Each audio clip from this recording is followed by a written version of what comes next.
Welcome to DLGEM Global Black News. We cover the stories shaping the black world from the African continent to the Caribbean and the diaspora communities in the Americas and Europe.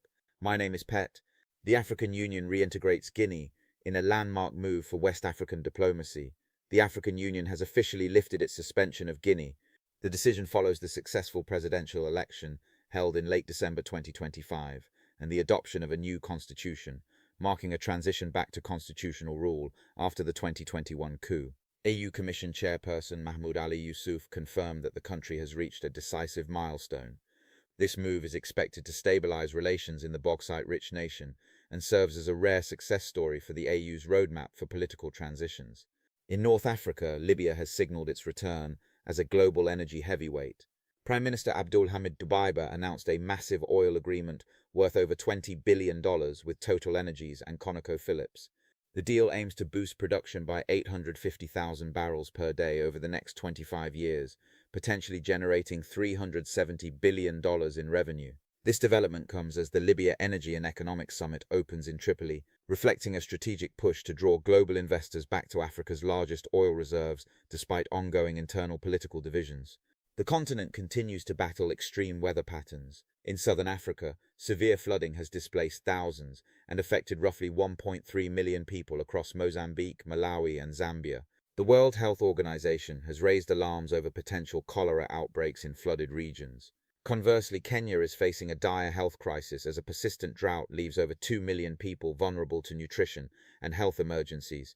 These dual crises underscore the urgent need for the permanent climate response frameworks discussed in our recent focus. Political tension is mounting across the Horn of Africa as Somalia, Djibouti, and Ethiopia prepare for 2026 elections.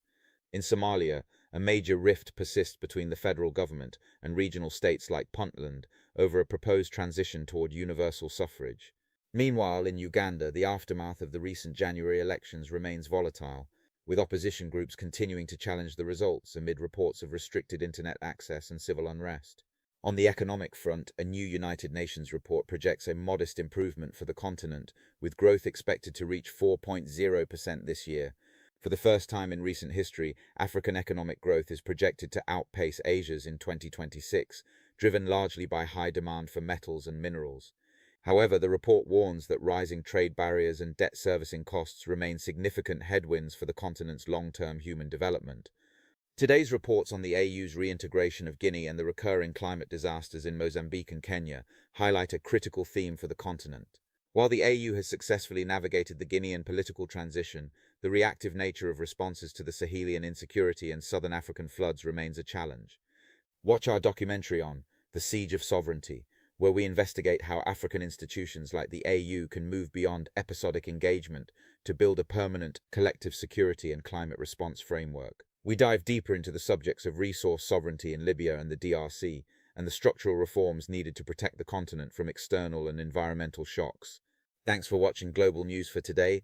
Please subscribe to our channel to support us. Our people, our story, our own way.